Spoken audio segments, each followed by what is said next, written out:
was our anaesthetic registrar at Gosford, and it was quite enjoyed it. Good. They had really good touch football clubs at lunchtime. It was close to Terrigal where I lived, in Cabana. And then in 1984, there was a surgeon strike in New South Wales.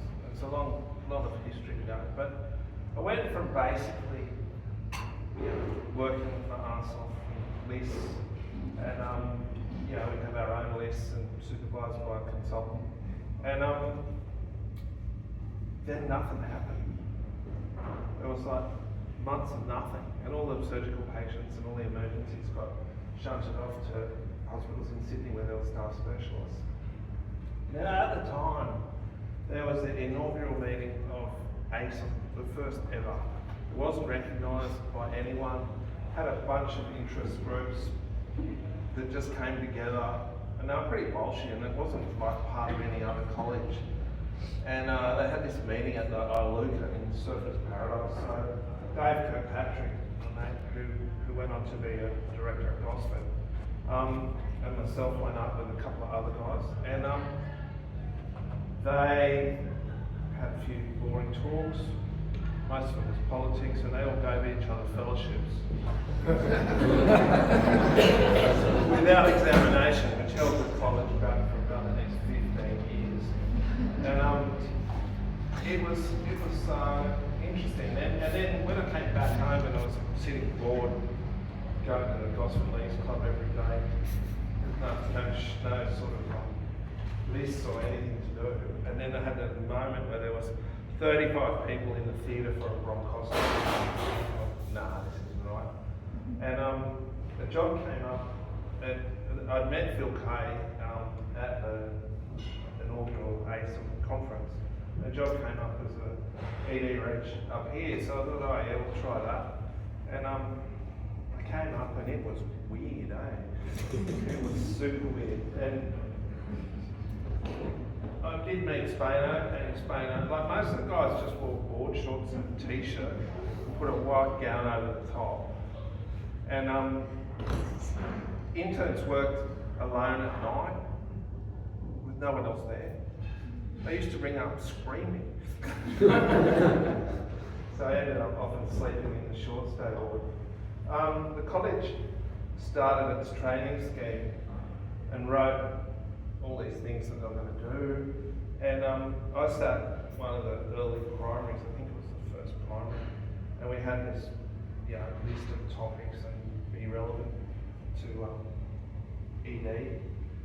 And I knew I was fucked when the first question I had to write an essay on was about the digestion and absorption of fat. So there was 9 Queenslanders went down at this time, and it was all started, and we all flew down, and we all failed. But being a bit bullshit at the time, we had all the candidates' numbers, names, and Queensland was going to secede from the college, and Tom Hamilton, who's from West Australia, was a retired surgeon, was their inaugural president. And I went out in front of with all the candidates. We had a vote of no confidence in the college, and shit got real. But what we wanted was a curriculum that was reasonable. We wanted books to study from, and we wanted a fair and reasonable process. So we got invited back and did all that, and but there was a loophole at the time, so I just went and sat in the surgical primary, and that was easy. Got through that, and they'd let you in. So, but that was a very interesting time, because a few years later, because Tom Hamilton was really pissed, and they loved the regalia then, and they had all the big academic gowns and a big medal around their neck, and it was like, it was bullshit. It was in the Prince Alfred in Sydney, and there was this room, and it had all velvet and all these sort of coiled dragons and all this other stuff. And I went back and sat my fellowship, thought, oh yeah, that's all right.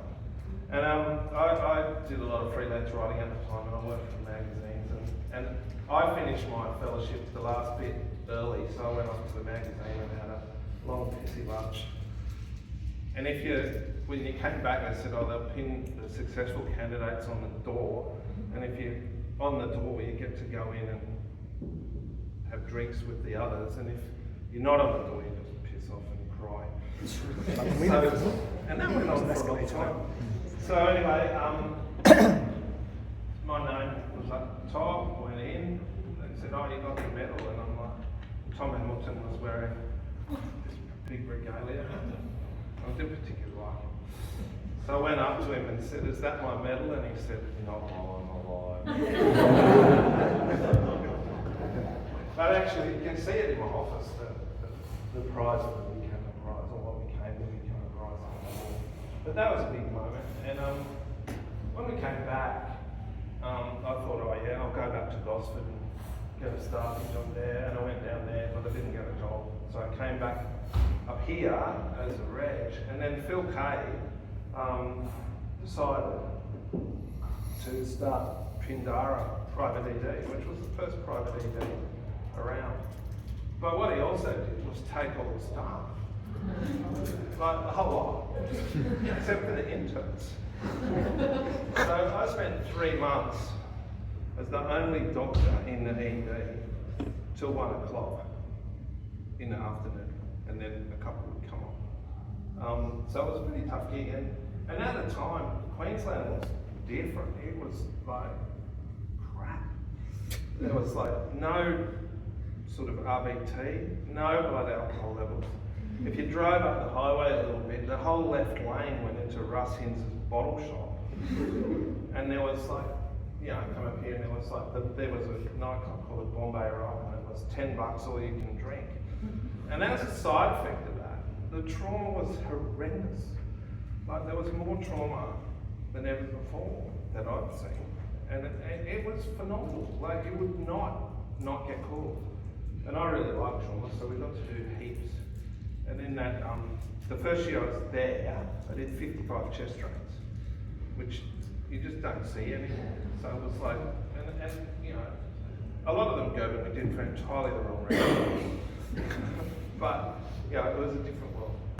But over that time, things sort of slowly expanded, and the hospital sort of had a pretty piss poor reputation in the community. Clinical governance was almost non-existent. There was no quality and safety. I saw someone die from a sliding scale written up backwards. Like, that's pretty hard to do. But it was pretty clear that I wanted to make it better and have a future path to improve things. And along the way, we stumbled our way through a lot of crises and all the rest of it. But eventually, it was really sad because it was advertising, and there was no internet, there was no mobile phones, there wasn't anything.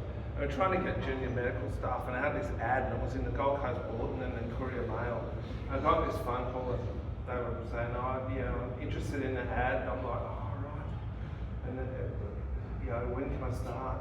Have you got much experience? And they're like, it went on, and then after a while, because it said registrar, I said, oh, do you have to be a doctor? I went, yep. She said, it didn't say you had to be a doctor, which it didn't. She said, I'm really keen to learn. But that was a very difficult time, and there was no KPIs. I don't know how many we saw, there was just a box full of charts, and there was heaps of bad shit happening. But to give you an idea of how it's different, I've watched the whole history of the treatment of STEMIs totally go from nothing to everything. Like if you had a STEMI, there was a first trial, I think it was ISIS 1, and suddenly we had this treatment for STEMIs. Asthma. A year later, ISIS 2, beta blockers. But there was no PCI, there was nothing. There was cabbages, but we didn't have the service here. So we used to have lots of people die of infarcts in ED. All the time, every other day. 50-year-olds, 40-year-olds die of STEMIs. And we just don't see that anymore. And the other effect of all that was we had tons and tons of pulmonary edema. and left ventricular failure because it never got managed. It's amazing how different it is now. But over time, a lot of things happened. And one of the things that sort of came up that we wanted to do something about was to get this ED to go. And we had a college inspection early on where we got an encouragement award to try harder. But it was pretty clear to me that the main goal to get an ED up and running, you had to compete with PA and Royal for Regis, was to get an outstanding training scheme and to provide opportunity to get people to come here. You had an attractive place to live, you had potentially good teaching and training, and you had something that we could sort of work on and build up. And there was like early consultants, like Spano was around at the time. When I first came, it was so fucked.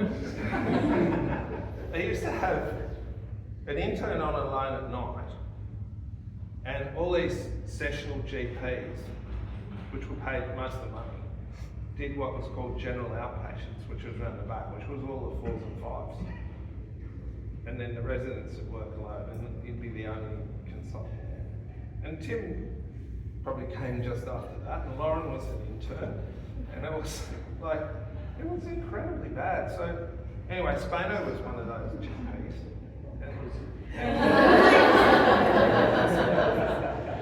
But the rest of them, we had to change it around, so I put a proposal and put them on nights. And they didn't want that. So anyway, we converted it around, and then we got a decent roster, and finally we got things going.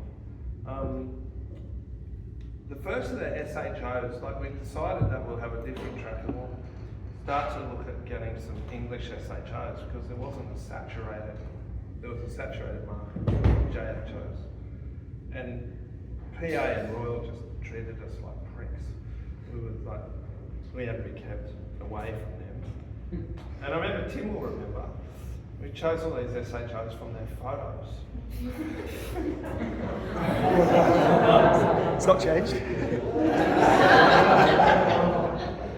But we managed to boost the department and get it up and get it going. Now there was a lot of water under the bridge, and I feel like now that I'm retiring, I feel like only 2 years ago I was 50, but I'm not. And things that happened, and there was stuff happened, like Michael Sinner put a tiger in the Phil K's office, and it was politically, there wasn't any rules.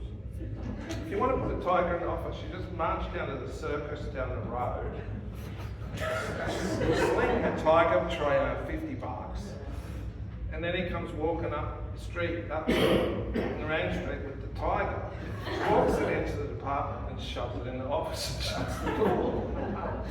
And this thing could touch the roof. It's tiger sized. No, but you know the consequences of that? Nothing. Nothing. Yeah. But the one thing that I notice now is we've obviously focused on our education. We've got the great hospital track. We've got all this stuff for acute interventions. But it's really hard with so many people to get the cases, to get that muscle memory, to get used to doing stuff, which was just laid on a platter. I remember being really pissed off when they brought in RBT because I'm trauma just stopped. But it used to be serious trauma all the time, and every weekend was double.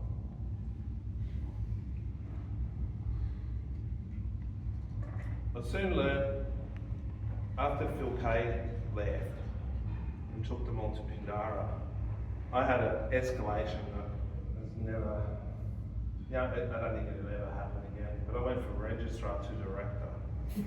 Really, I was just director of me. But it was a steep learning curve. And the things that used to early on when I arrived, ED didn't kind of do anything. I remember there was an overdose and they were GCS 3 or 4 and I just ventilated them and did the bits, and it was like the whole hospital stopped, all of ICU come down, like what the fuck are you doing? But eventually they gained trust, and Hugh Stevens, Wes Fowler and Len Russo and those early intensivists, they used to back us to the hills. And things like you can't get today, like you would ring up and say, oh, I'm going to do some percutaneous trackies over the next few months, I'll just ring you, come on up and do them. So we did lots. And those things are not learning opportunities that you have anymore. And it's hard. But the quality and, bad things happen all the time. As far as if you miss a diagnosis, put them in a medical ward, up the back, and you just get called to an arrest 2 days later, and you didn't even know why. There was far less bureaucracy, and over time, we could just get things done. When you put someone on, there was one form to fill in. One of the unique things of Gold Coast Hospital is when I arrived, there's one request form. Just a white form, and you could order anything on it. That was the only form. And they used to feed you. They'd bring breakfast for the night duty staff, would cook bacon, eggs, have that. The nurses used to smoke in the department, revolting. And there was like, we never knew how many patients we saw, but we saw a lot. And there were certain nurses like Miles and other legendary ones before her, who, if someone was seen to shuffle a box, like the nurse would put the charts in order of what they wanted to be seen, and if someone reached behind and pulled out another chart, I'd be like, oi, get back. She was the reason we started school, is because she used to beat them up in the waiting room. What? 3 boxes on a day later. Oh, is it? There was a lot of things happen, and over time, we eventually got recognised, because we used to be paid. We were the lowest rung as far as paid full-time staff, and it wasn't recognised. It took to the NASPAC, the National Specialist Recognition Team, it took about 10 years for that to be recognised as a specialty. But then, one of the things that happened, and I think it was 2006, was Bundaberg. And for whatever you say about J.M. Patel, the rogue surgeon in Bundaberg, he was the best thing that ever happened to ED. It was like, there was such a shit fight then. And he was obviously not accredited, no credentialing, all the rest of it, and all the staff specialists were going to go out. And then Sylvia Andrews-Starkey was a director at Caboolture. She had the shit, so what she did was not recruit anyone for the next year. And because they had a hands-off approach, come to late December, and after Patel came in, there was all rules like you had to, it basically took you 6 months to recruit anyone. And Caboolture ED had no one there, and it fell over. It was gone. And they had to call in Aspen Medical and do that. So Darren Clark and me, and I don't know, Darren's a bloke now, we rang him up and said, we can fix this.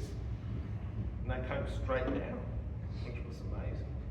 And over time, that BD's 10-point plan, we wrote it on a piece of paper and gave it to him, and he read it out in Parliament the next day. And it had things that have lasted to this day, such as the Emergency Medicine Research Foundation, the accreditation of the EDs, we left out pediatrics, but it had a whole heap of things in it that basically improved the healthcare of Queensland. And we went and like Bunny's first pay, because we went through this arbitration, and Bunny was just starting, he'd been at Alabama. But Bunny's first pay was higher than any pay I've ever had. He came in right at the transition of the change, and our pay went up 50%. And then after that, Colin Page, who was one of the guys at PA, they negotiated the extra name. And that was a hard industrial negotiation, but we got that. And so like we went from the shithouse to the penthouse. We went from the worst paid to the best paid specialists in the state. So I think there's a lot of, I think you guys really need to realise you're in a very privileged position here. There's so much that happens in. And in those early days, we never had non-clinical time. It was just all what you do. I was on call for 2 years, except for Wednesdays. And it was a very different time. You just got slick at all your procedures. And never did, central lines with an ultrasound. That was unheard of. It wasn't even invented. And, but you got good.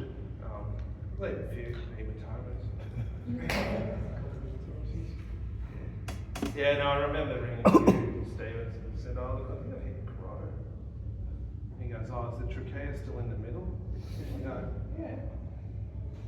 Don't worry about it. Nothing happened. But as I reflect on it for such a long time in the ED, I think, we've got a lot of strengths. And Gerben arrived, 2002 was it, Gerben? Yep. Yeah. So Gerben was this epidemiologist from Holland, SHO, came in and said, I said, Gerben, I don't know much about this research stuff, it's not my strength. It's all yours. And look what's happened. Right? And I think what I learned from quite a few people, but particularly like Gerbs, is work people to their strengths, give them the opportunity that they need, and give them a free rein to expand things. And that's gone gangbusters, particularly like Gerben and Julia. It's really, really impressive because the output research-wise is something that I never dreamt would be this good. Teaching-wise, the concept of DMTs came in relatively late, but it focused the teaching in a way to look after the trainees. Molly was from BB when she was at Royal Brisbane, and that improved the teaching of all the interns. And it again was written in a time of crisis on the back, and I'm like, got it done. But as I reflect, like I won't be here after January. I'll be in a tiny little thing on the back of you going around Australia. But as I reflect, I think, where are we now? Like we're in a luxurious position. We're probably arguably one of the strongest CDs in the country, I'm sure we are. But we've got to look at how things are going. When I weighed up why I'm leaving, I didn't have to leave, but obviously, I just turned 66 yesterday, I think I've done enough.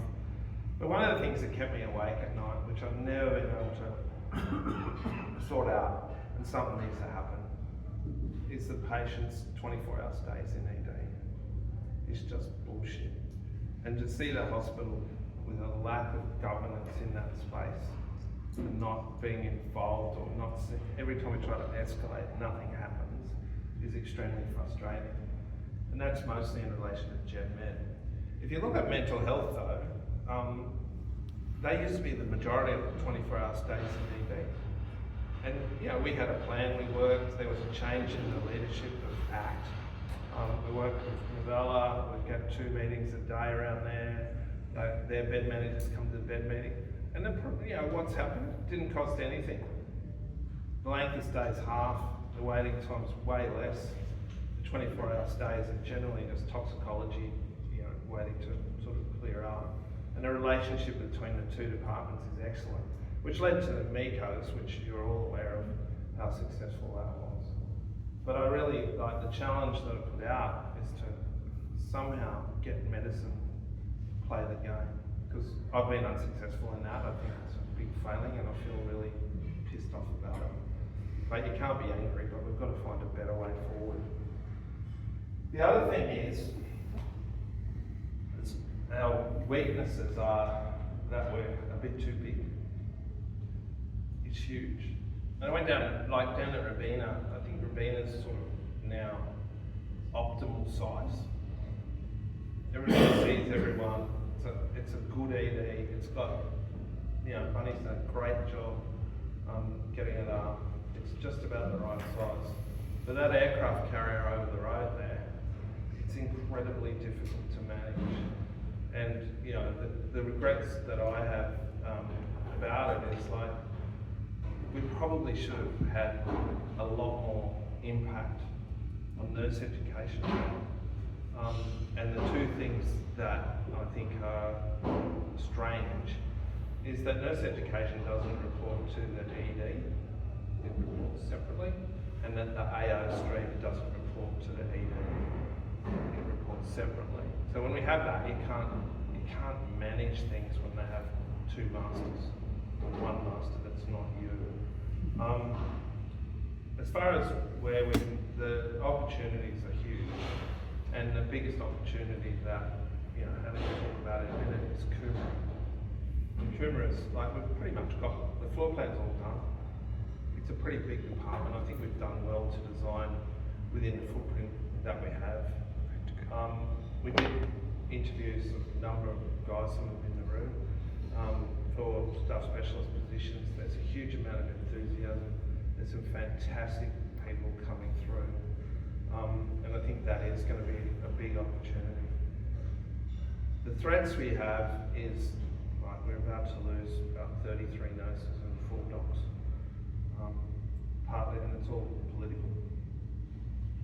It's because, the last lot funded our rat nurses on a limited basis. They were funded until 22nd of December. And change in government, they haven't been refunded. But I do have faith in David Rosenberg as Director General. For the first time ever, we're going to face him at that level, who'll be pushing patient flow enormously. I think we might see some change, but it's very difficult to do. I think I leave the department in good hands. I'm pretty happy the way things are going. I particularly, thank Nick, because he's in an executive director role, which is, That was Greenie, but I'll wait. But Nick's in a tough position where he's got to deal with Calvin. But there's a lot happening in that space. And I'd really like to thank Hayley for all her, and Steve for huge amounts of work. You guys in the whole are a little bit protected from all the bullshit that goes on, like as far as KPIs and all the graphs that Hayley presented before. It's not your main game, nor should it be. But it's unfortunately, it's something that we just have to live with. As soon as, like, we've done well out of milking KPIs to get resources at the front end, but we've never really solved the back end of the hospital, and we've never got, traction or governance and accountability sort of things in the areas, and you can't change some behaviours. But, I think I'm just tired. It's 3 years next week that I had both my hips replaced.